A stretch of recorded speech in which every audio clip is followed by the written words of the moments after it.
Hello दोस्तों, स्वागत है आप सभी का मेरे YouTube चैनल दासन में। दोस्तों, आज जो हम बात करने जा रहे हैं वो बात करेंगे यूजीसी नेट जून 2024 की रणनीति के बारे में, यानी किस तरीके से रणनीति बनाई जाए जो हमारा पहली बार में जीआरएफ क्लियर हो जाए, यानी स्मार्ट स्टडी की बात हम करेंगे यहाँ पर। और सक्सेस फॉर्मूला जो मैंने आपको लिखा अपने थंबनेल में क्लिक किया होगा। देखो, सबसे पहले हमें ये जानना होता है कि एक रणनीति बनाने के लिए हमें ये वाली बात पता होनी चाहिए कि क्वेश्चन किस तरीके से पुटअप हो रहा है, दूसरा क्वेश्चन किस चैप्टर से पुटअप हो रहा है, और तीसरा मान लीजिए जो क्वेश्चन पुटअप हो रहा है वो फैक्चुअल हो रहा है या कॉन्सेप्ट बेस हो रहा है। ये वाली बात अगर हमने तीन बात में जान ली तो हमारा पहली बार में नेट और जीआरएफ आराम से हो जाएगा। मेरे पिछला जो दिसंबर वाला पेपर हुआ उसमें मेरे 12 बच्चों का सिलेक्शन हुआ है, ठीक है। लेकिन आज जो मैं बताने जा रहा हूं, मैं आपको पहले वो बताऊंगा कि मेरे नोट से कितने क्वेश्चन पुटअप हुए और किस किस चैप्टर से कितने क्वेश्चन पुटअप हुए हैं। ये वाली बात बने रहना। और मैं ये क्वेश्चनों को लिख कर भी लाया हूं, ये सारे क्वेश्चन मैंने लिख भी लिया। मैं आपको एक एक तरीके से बताऊंगा पूरा का पूरा कि मान लीजिए किस चैप्टर से कौन कौन से क्वेश्चन और कितने क्वेश्चन पुटअप हुए हैं 8 दिसंबर वाला, यानी जो पिछला पेपर हुआ है। हमारी जो रणनीति रहेगी वो एजुकेशन सब्जेक्ट से रहेगी, ये वाली बात आपको अच्छे से पता है। तो देखो, सबसे पहले जो हम बात करेंगे, हम बात करते हैं जो पहला हमारा जो चैप्टर जो सबसे ज्यादा है वो है हमारा आयोग, यानी हायर एजुकेशन। अब मैंने आपको बताया कि आयोग को दो भागों में बांटा गया है। एक बांटा गया स्वतंत्रता पूर्व समझना, और दूसरा बांटा गया स्वतंत्रता बाद। अब इस वाले चैप्टर से कितने क्वेश्चन पुटअप हुए, तो आपको टोटल जो क्वेश्चन यहां पर पुटअप हुए हैं आपको बता दें 9 क्वेश्चन पुटअप हुए। कितने क्वेश्चन पुटअप हुए? 9। उसमें मान लीजिए स्वतंत्रता से पूर्व कितने क्वेश्चन पुटअप हुए, तो आपको पता है 3 क्वेश्चन पुटअप हुए, और स्वतंत्रता के बाद के क्वेश्चन कितने क्वेश्चन पुटअप हुए? 6 क्वेश्चन पुटअप हुए। और इसी हायर एजुकेशन के फर्स्ट पेपर में भी 5 क्वेश्चन आते हैं। यानी अगर हमने आयोग कहां से कहां तक होते, तो आपको बता 1835 से लेकर 2020, इस 1835 से लेकर 2020 तक इन सारे आयोग को हमने क्लियर कर लिया, तो 8 दिसंबर वाले में सबसे ज्यादा क्वेश्चन 9 क्वेश्चन पुटअप हुए हैं। यानी स्वतंत्रता के पूर्व से 3 आए हुए हैं और स्वतंत्रता के बाद के 6। और इसमें सबसे ज्यादा क्रम लगवाने के लिए आया था कि इन आयोगों क्रम में लगाइए, इन आयोगों क्रम में लगाइए। अब एक बात तो मैं आपको बताऊं कि स्वतंत्रता से पूर्व के 3 क्वेश्चन कौन कौन से पुटअप हुए, तो एक आयोग हुआ था जाकिर हुसैन समिति से,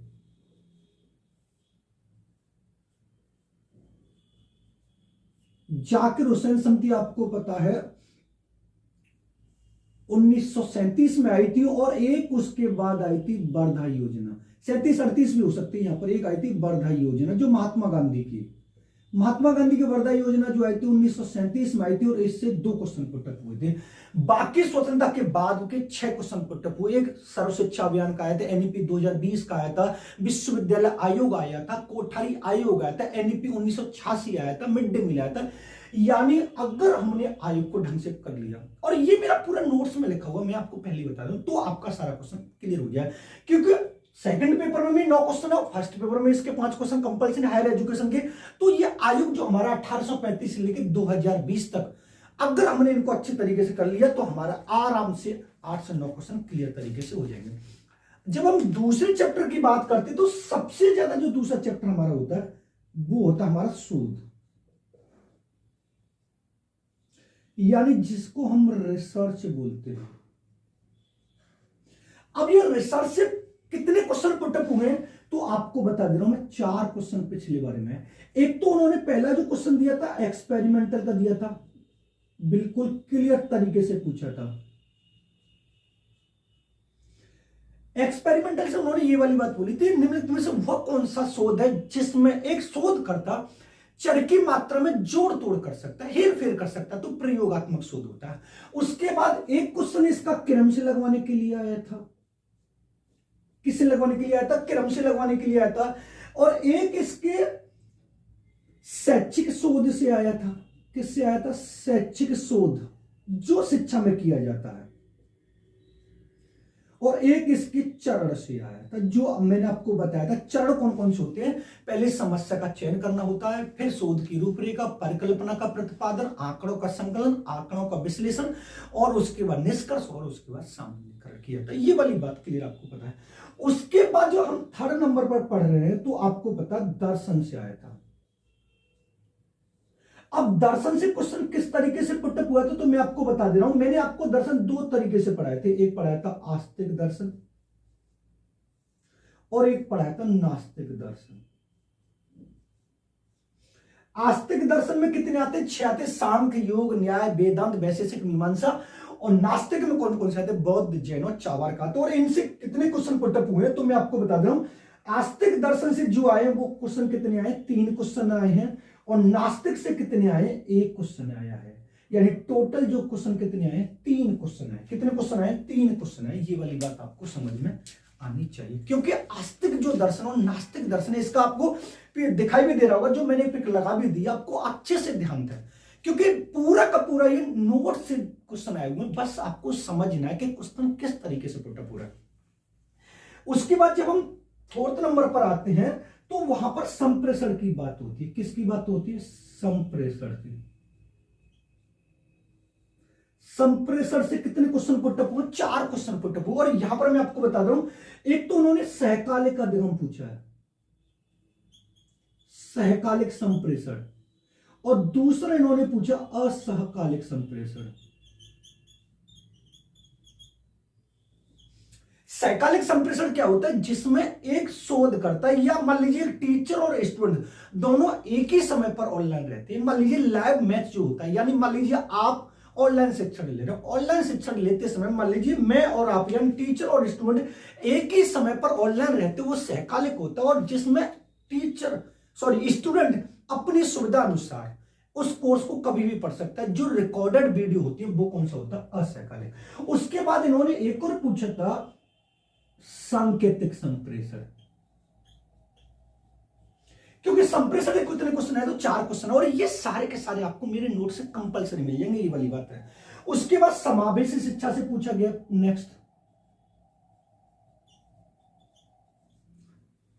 समावेशी शिक्षा से कितने क्वेश्चन पूछे गए तो मैं आपको बता दे रहा हूं, समावेशी शिक्षा से 2 क्वेश्चन पूछे गए। कितने क्वेश्चन पूछे गए, 2 क्वेश्चन पूछे गए, क्लियर बात है। उसके बाद सीखना से पूछे गए, उसके बाद सीखना से पूछे गए। सीखना से कौन सा पूछा गया, एक पूछा गया सीखने के लिए आकलन, सीखने के लिए आकलन, और एक पूछा गया था थॉर्नडाइक के नियम वाला। एक पूछा गया था थॉर्नडाइक के जो मुख्य और गौड़ नियम, मुख्य नियम उन्होंने 3 बताए थे और गौड़ नियम जो उन्होंने 5 बताए थे, तो उनमें से मुख्य नियम कौन सा नहीं है ये पूछा, यानी एक गौड़ ले लिया था। सीखने के लिए आकलन क्या होता है कि जब हम किसी कार्य को करते हैं बीच बीच में उन कार्य को करते हैं, तो ये वाली बात होती है। उसके बाद हम बात करते हैं निर्देशन और परामर्श की। निर्देशन और परामर्श से कितने क्वेश्चन आए तो आप समझना।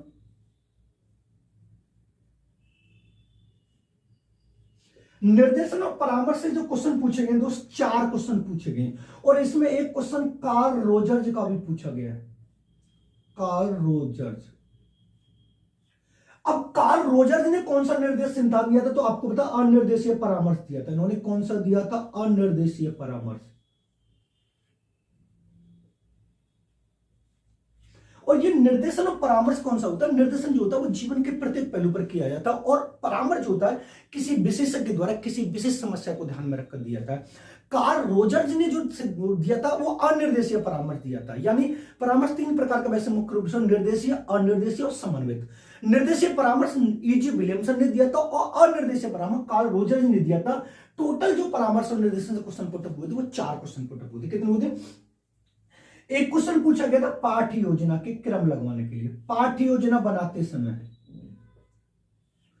इससे कितने क्वेश्चन पूछे गए, एक क्वेश्चन पूछे गए, जिसको पहला जो क्वेश्चन हुआ था वो माइक्रो टीचिंग का हुआ था, माइक्रो टीचिंग का जो एक चक्र था वो इससे पहले वाले में पूछा गया था, लेकिन अब की बार जो क्वेश्चन पुटअप हुआ है वो माइक्रो टीचिंग से हुआ, वो पाठ्य योजना के क्रम से लगवाने के लिए हुआ था। अब संस्था से पूछे गए, देखो संस्था कौन कौन सी, सबसे ज्यादा कौन कौन सी पूछे गए, एक तो NCERT और एक पूछे गए एनसीटी। इन दोनों से 3 क्वेश्चन पूछे गए। एनसीटी की स्थापना का सुझाव किसने दिया, या मान लीजिए एनसीईआरटी क्या कार्य करती है। एनसीटी अध्यापक शिक्षा से संबंधित होती है और एनसीईआरटी जो होती है पाठ्यक्रम का निर्माण करने वाली होती है। ये वाली यहां से कितने क्वेश्चन पूछे गए, 3 पूछे गए। एक क्वेश्चन पूछा गया था समस्या समाधान से। समस्या समाधान यानी समस्या समाधान करने के लिए हमें क्या करना चाहिए, जो अपसाइड क्रिएटिविटी होती है। ब्लूम की टैक्सोनॉमी से 2 क्वेश्चन पूछे गए, आपको बहुत अच्छे से पता हो, पूरा का पूरा लिखा हुआ है।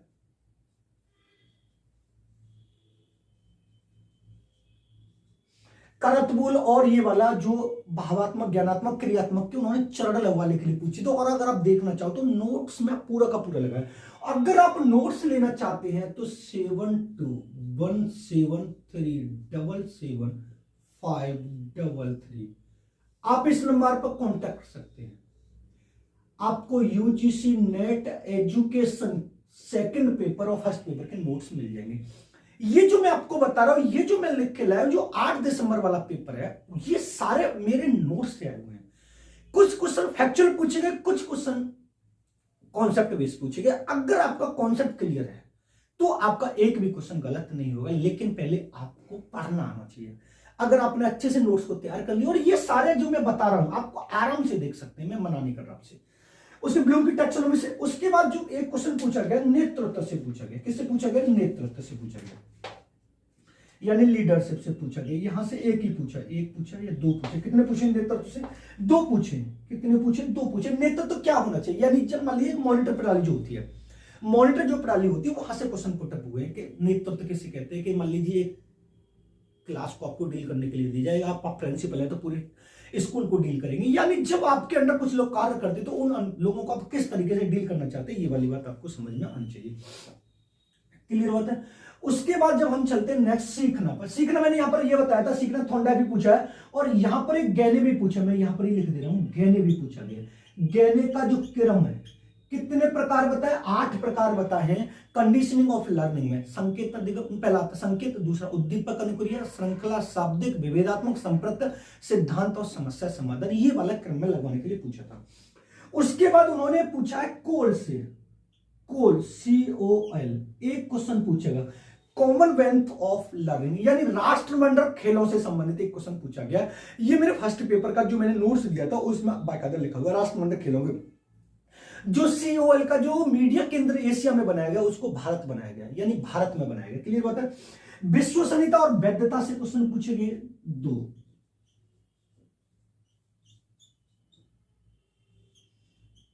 वैधता, इनसे क्वेश्चन कितने पूछे गए 2। विश्वसनीयता किसे कहते हैं, मान लीजिए कोई ऐसा परीक्षण जिसको एक छात्र पर कितनी बार भी प्रयोग किया जाए लेकिन उसका रिजल्ट समान रहता है तो वो विश्वसनीय कहलाता है। लेकिन ऐसा परीक्षण जिस उद्देश्य को ध्यान में रखकर बनाया गया उस उद्देश्य को पूरा करता है वो परीक्षण हमारा वैध कहलाता है। ये वाली बात भी आपको अच्छे से समझ में आनी चाहिए। उसके बाद नेक्स्ट चलते हैं, देखो उसके बाद निःशक्तता, और देखो निःशक्तता को आप अगर यहां पर पढ़ सकते हैं समावेशी में, एक आया था निःशक्तता, ठीक है। उसके बाद उन्होंने एक और पूछा ICF, यहां पर कितने क्वेश्चन पुटअप हुए, ICF और इनसी और समावेश शिक्षा से कम 4 से 5 क्वेश्चन पूछे। इंटरनेशनल क्लासिफिकेशन फंक्शनिंग हैंडीकैप वाला, ये वाला जो पूछा गया है। निःशक्तता क्या होता है, और एक होती है क्षति, एक होती है अक्षमता, एक होती है निःशक्तता। निःशक्तता क्या होती है कि जब कोई व्यक्ति किसी कार्य को करने में असमर्थ होता है वो निःशक्तता, निर्योग्यता या अक्षमता कहलाती है। क्षति किसी एक हानि से होता है और अक्षमता पूरे शरीर से होती है। उसके बाद अनुशासन से क्वेश्चन पूछा गया है, किससे पूछा गया, अनुशासन से।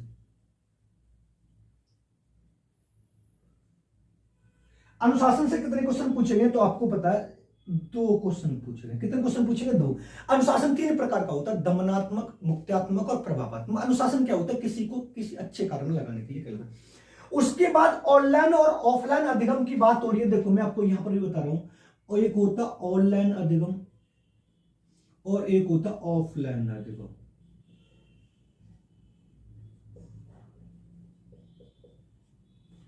ऑफलाइन अधिगम क्या होता है तो आपको इतना समझ में आना चाहिए, जहां पर डायरेक्ट यानी प्रत्यक्ष रूप से वार्तालाप होता है।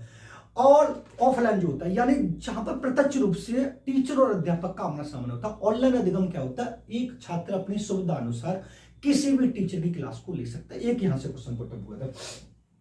सबसे ज्यादा जो मैं आपको बता रहा हूं भारतीय दार्शनिकों से भी क्वेश्चन पुटअप हुए, यहां पर समझना।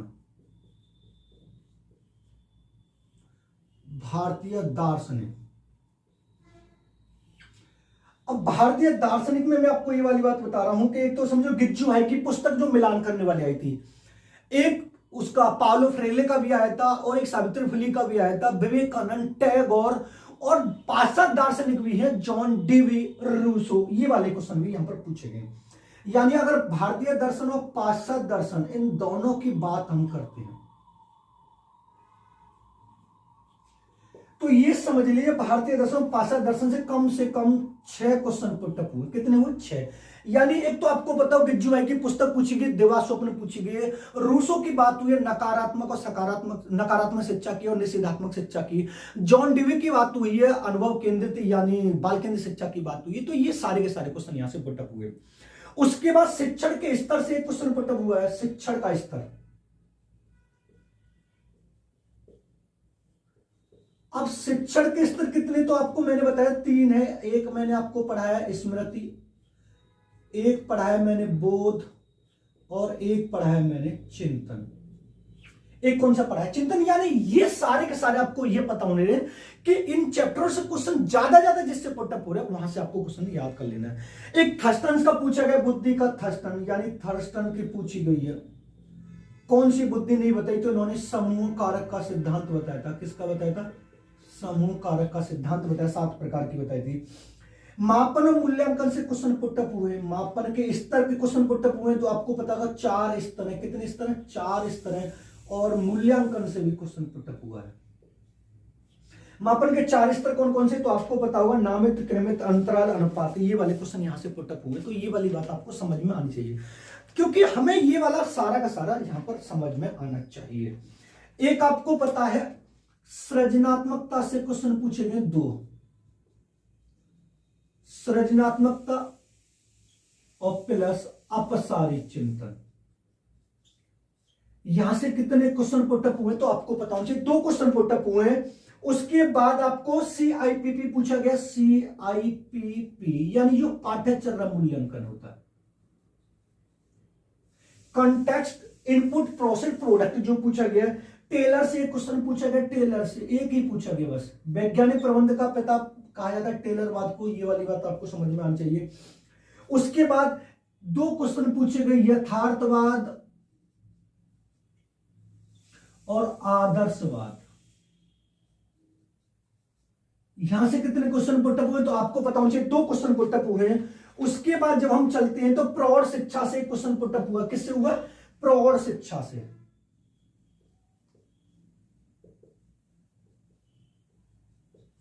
प्रौढ़ शिक्षा से क्वेश्चन पुटअप हुआ है। उसके बाद आपको यह पता होगा ADI पूछा गया, ADI इसकी फुल फॉर्म पूछी गई, यानी एनालाइज, डिजाइन, डेवलपमेंट, इम्प्लीकेशन और इवैल्यूएशन। ये पूरा का पूरा, अब की बार उन्होंने गलत भी आंसर दिया था इसका, लेकिन कुछ लोगों ने नेटिव डाली है, पता नहीं उन लोगों का सही किया है नहीं किया है।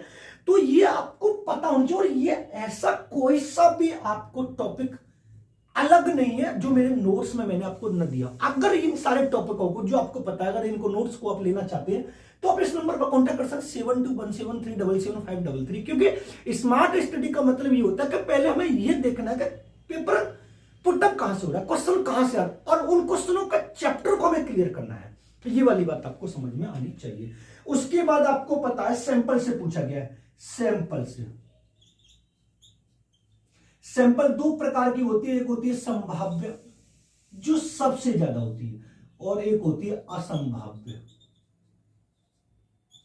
इन दोनों से कितने क्वेश्चन पुटअप हुए? तो इन दोनों से, इससे 2 आए और इससे 1 आए। टोटल कितने क्वेश्चन आए? 3 क्वेश्चन आए। कितने क्वेश्चन आए? तो आपको बताऊं चाहिए 3 क्वेश्चन आए, क्योंकि सैंपल तो फर्स्ट पेपर में भी आता है। ये वाली बात आपको समझ में आनी चाहिए। एक ब्लैक मोटन्स वाला पूछा गया जो आपके नोट्स में बिल्कुल लिखा होगा, ब्लैक मोटन्स, जो प्रबंधकीय ग्रिड मॉडल पद्धति के जन्मदाता माने जाते हैं। उसके बाद आपको पता है टाइप एरर, यानी प्रथम प्रकार की त्रुटि और द्वितीय प्रकार की टाइप एरर 1 और टाइप एरर 2। यहां से भी क्वेश्चन पुटअप हुआ, एक और दो क्वेश्चन पुटअप हुए हैं। एक पोर्टफोलियो से क्वेश्चन पुटअप हुए, यानी पोर्टफोलियो, यहां से भी दो क्वेश्चन पुटअप हुए और एक फ्लैंडर से क्वेश्चन पुटअप हुआ है। एक किससे हुआ? फ्लैंडर से। कच्चा अंत प्रक्रिया विश्लेषण, यानी अगर आपने ये सारे के सारे क्वेश्चन यहां पर अगर कर लिया अच्छे तरीके से, एक मिर्गी से क्वेश्चन पुटअप हुआ था, एक किससे हुआ था, तो आपको पता होना चाहिए मिर्गी यानी सेरिब्रम पाल्सी से। सेरिब्रम पाल्सी यानी जो मिर्गी बच्चों में पाई जाती है वो सेरिब्रम पाल्सी से पीड़ित लोगों में पाई जाती है। ये सारे के सारे जो मैंने आपको डिटेल में पढ़ाया, ये सारे के सारे मेरे नोट से पुटअप होंगे। अब मैं मान लीजिए, देखो मैं आपको काउंट करके बताता हूं। 9 क्वेश्चन यहां से हुए, 4 9 13 13 17 17 और एक 18 18 4 22 22 और 2 24 24 और 24 24 और 24 25 25 26 27 28 29 30 31 32 33 34 35 36 36 और 40 40 44 45 46 47 48 49 50 51 52 53 54 55 56 57 58 59 60 64 64 65 66 67 69 69 75 76 यानी कम से कम 78 प्लस क्वेश्चन, 78 प्लस क्वेश्चन। मैं आपको फिर भी बता रहा हूं मेरे नोट से 78 प्लस क्वेश्चन मेरे नोट से आए हैं। अब अगर मान लीजिए ये सारे के सारे टॉपिक जो मैंने आपको बताए, अगर आपको ये बिल्कुल एक जगह पर मिल जाए और आप इनका बिल्कुल अच्छे तरीके से कॉन्सेप्ट क्लियर कर लेते हो, फिर इसके बाद प्रीवियस पेपर लगाते हो, तो आपका पहली बार में अगर नेट ना हो, जेआरएफ ना हो, तो आप मुझसे आके मिल लेना। देखो स्मार्ट स्टडी का मतलब ये वाली बात होती है दोस्त, कि हमें पहले ये पता होना चाहिए कि क्वेश्चन किस चैप्टर से पुटअप हो रहा है। दूसरी बात, वो हमें चैप्टर पूरा डिटेल में मिलना चाहिए। फिर वो चैप्टर क्लियर करने के बाद फिर उसके बाद हमें प्रीवियस पेपर लगाने चाहिए। ये वाली बात आपको समझ में आ जाए। और किसी एक बुक में आपको कहीं पर भी नेट का पूरा सिलेबस नहीं मिलेगा। कुछ लोग ये बता रहे कि नेट का सिलेबस चेंज होगा, अब की बार चेंज नहीं हो रहा है। नेट जो दिसंबर 2024 में, वहां पर उसका सिलेबस चेंज होगा, जून वाला यही रहेगा। तो आप अभी से आप तैयारी में लगिए। हाँ, मैं अपना चैनल पर अब की बार एप्लीकेशन पर बैच लेके आ रहा हूं। तो एप्लीकेशन पर जो बैच आएगा वो मोस्टली मुझे लग रहा है 15 पर आएगा। 15 फरवरी से स्टार्ट होगा, क्योंकि ऐप बन रहा है तो ऐप बनने में थोड़ा टाइम लग रहा है, थोड़ा सारा सब कुछ देखा जाता है। तो आप अगर मेरे चैनल पर आते हो और मेरे चैनल पर मेरे ऐप के द्वारा मेरे पढ़ाई पढ़ते हैं, तो मैंने एक प्लेलिस्ट बना रखी है दिसंबर 2023 का, आप उसको पूरा देख सकते हैं। आपको अंदाजा लग जाएगा मैं किस तरीके से पढ़ाता हूँ। और ये जो मैंने आपको पूरा का पूरा पढ़ाया, और ये सारे के सारे तो आपको याद करने है, ये तो सारा कॉन्सेप्ट क्लियर होना ही होना है। अगर आपको स्मार्ट स्टडी, यानी स्मार्ट स्टडी मतलब जेआरएफ 100%, और जेआरएफ तब होगा जब हमें पता होगा क्वेश्चन किस तरीके से पुटअप, कैसे क्या करना है क्या नहीं करना। और ये सारे के सारे आपको पूरे के पूरे मेरे नोट्स में आराम से मिल जाएंगे। नोट्स लेना चाहते हैं तो आप इस नंबर पर कॉन्टेक्ट कर सकते हैं, डेमो ले सकते हैं। वीडियो पसंद है तो वीडियो को लाइक करें, शेयर करें, और चैनल पर नए हो तो चैनल को सब्सक्राइब करें, बेल आइकन को प्रेस करें, जिससे आने वाली वीडियो का नोटिफिकेशन आपको मिलते हैं नेक्स्ट वीडियो में। धन्यवाद। स्क्रीनशॉट ले सकते हैं आप उसका।